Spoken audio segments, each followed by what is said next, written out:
This video is about using rates, ratios, and proportions. It's lesson 31 in your book on pages 190 through 196. Ratios are a comparison of two quantities using division. Anytime you see the word ratio, you know that you're going to use division. For example, if you have a ratio of 2 boys to 3 girls, that's a ratio of 2 to 3. It can also be written with a colon in between it, so 2 to 3, that colon means 2, or 2 to 3 using division. A ratio that compares quantities measured in different units could be like 5 feet per 30 seconds, so per also means divide, or 4, so 15 apples for $6. A unit rate is a rate whose denominator is 1, or a ratio whose denominator is 1.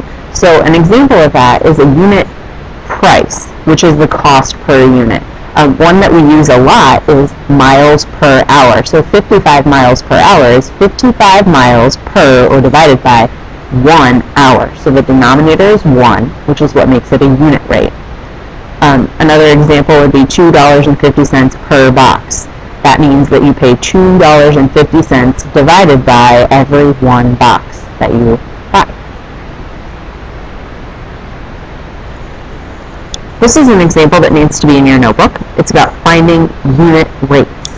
The question is, which is the better buy? 5 cans of tuna for $4.95 or 6 cans for $5.75? This is hard to compare because we have 2 different prices here, but also 2 different numbers of cans of tuna. So in order to compare the two, we want to convert this into a unit rate, or a ratio where the denominator is 1. So here we have $4.95 per, or divided by, 5 cans of tuna. We can divide these two and then simplify so that we have a denominator of 1, and that will tell us how much we are being charged per can. So if we take $4.95 divided by 5, we get 90.99. So that's 0.99, 99 cents per 1 can, or 99 cents per can. So if we buy 5 cans of tuna for $4.95, we are being charged 99 cents per can. Now, if we pay $5.75 for 6 cans of tuna per 6 cans, which is why the division, we simply divide $5.75 by 6, and we get about 0.96. So if we pay $5.75 for 6 cans of tuna, we are paying approximately 96 cents per can. Now, the better buy would be the one that costs less per can, which is 96 cents. So 6 cans for $5.75 is the better buy. Sometimes we also need to convert rates, and this is an example of that needs to be in your notebook. So the bus driver drives at 30 miles per hour, or 30 miles divided by 1 hour. What is the rate of the bus in miles per minute? Okay, so this is a conversion. So we start with what we know. So we have 30 miles, I'm going to abbreviate that MI, per, and we know per stands for divided by, hour. Now that's 1 hour. And I know that in order to convert this to miles per minute, I'm going to have to multiply by a conversion factor. Now, since I'm changing from hours to minutes, hours is what I'm trying to eliminate. Hours is on bottom in our original, so in our conversion factor it needs to go on top so that those two things will cancel. I'm changing hours into minutes, so I'll put minutes in the bottom of my conversion factor. And in 1 hour, there are 60 minutes. Now I simply multiply top times top, bottom times bottom. Here my hours cancel. So I have 30 times 1 miles. See, there's my units. Divided by 1 times 60 minutes. And my 1 ones cancel here, and I've got 30 divided by 60. 30 divided by 60 is 0.5 miles per 1 minute. So my speed is 0.5 miles per minute.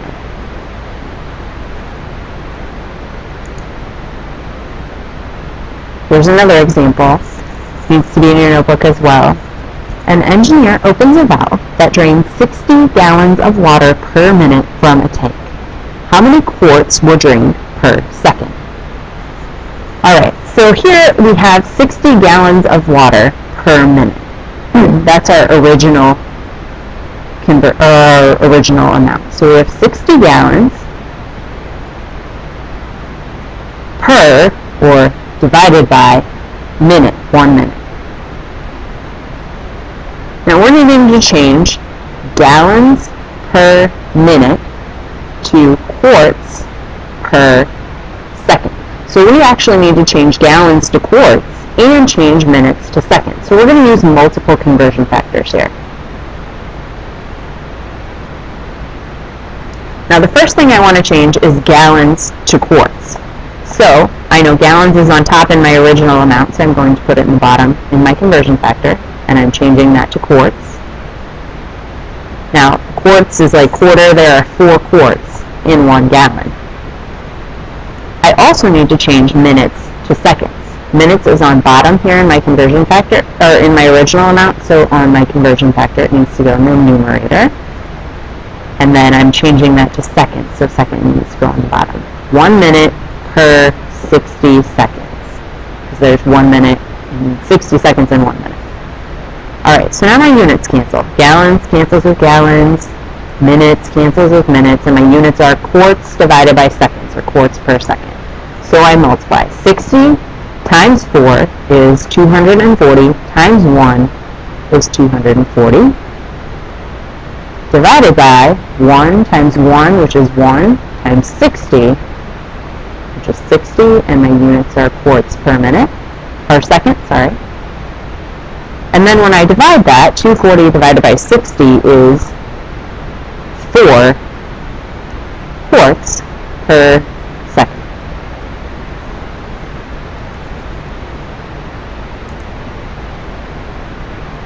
Alright, so a proportion is an equation that shows 2 ratios are equal.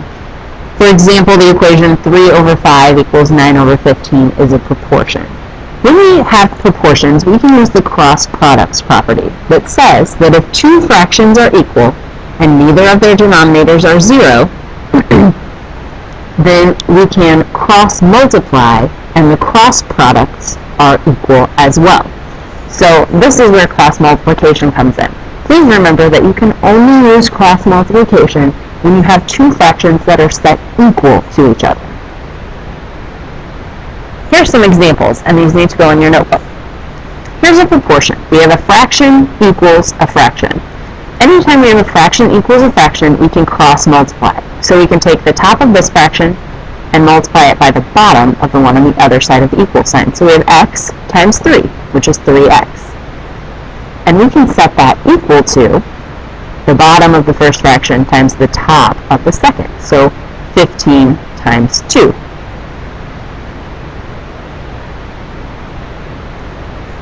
Now we have an equation here that we can easily solve. This gives us 3x equals 15 times 2, which is 30. And then because we're multiplying 3 times x, to figure out what x is, we need to divide both sides by 3. So x, in this case, equals 10. Now that makes sense, because if you had 10 over 15 and you simplified it, reduced it by dividing the top and the bottom by 5, you would get 2/3. Here's another example. In this one, we have a fraction equals a fraction. So we can multiply the top of the first fraction by the bottom of the second fraction. So I have 6 times x minus 1, and that x minus 1 does need to go in parentheses. And we can set that equal to the bottom of the first fraction times the top of the second, so 12 times 1. Finally, we can simplify this and solve the equation. So I distributive property right here, 6 times x is 6x, minus sign right there, and then 6 times 1 is 6, and that is equal to 12 times 1, which is 12. Now to solve this equation, we do order of operations backward.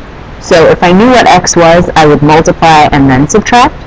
So I'm going to go opposite of that, and I undo subtraction first by adding 6 to both sides.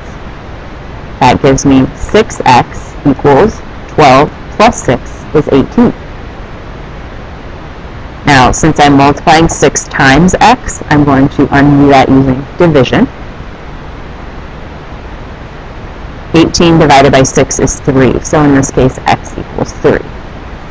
Now, if we plug 3 in for x over here, 3 minus 1 is 2, so we would have 2 over 12, which does reduce to 1 over 6.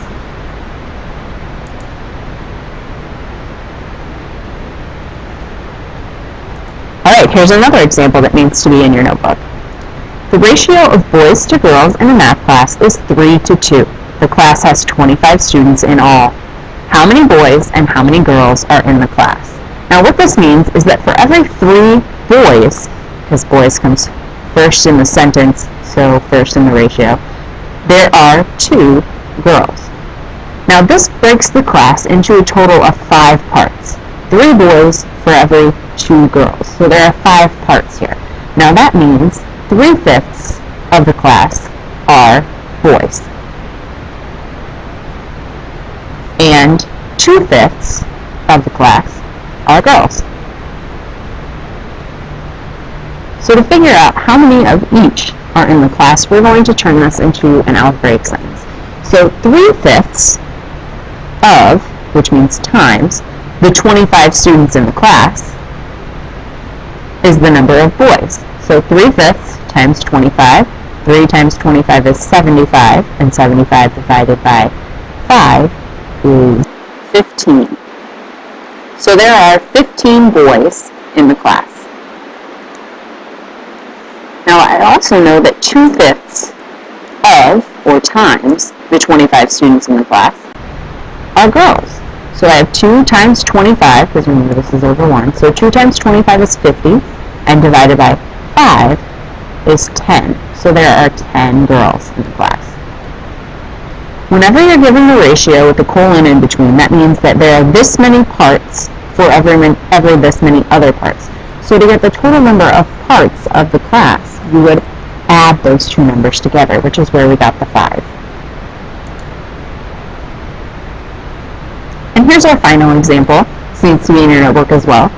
On the map, Albany to Jamestown measures 12.6 centimeters, Jamestown to Springfield measures 9 centimeters, and Springfield to Albany measures 4.75 centimeters. What is the actual distance from Albany to Jamestown to Springfield and back to Albany? Well, on the map, we know that from Albany to Jamestown right here is 12.6. Jamestown to Springfield, which is right here, is 9 centimeters. And Springfield to Albany is 4.75. So if we want to find the total distance from Albany back to Albany going all the way around this triangle, we're going to have to add our 3 sides together. So we have 4.75 plus 12.6 plus 9. And when we add all those together, we get 26.35 centimeters. Alright, now we have a scale down here. It says that for every 1 centimeter on the map, it's 25 kilometers in real life. So the actual distance is 25 kilometers. Now, this is a way we can set up a proportion. So the map says that for every 1 centimeter, there's 1 centimeter per 25 kilometers. Now, we can set this equal to the number of centimeters we need to travel, which is 26.35.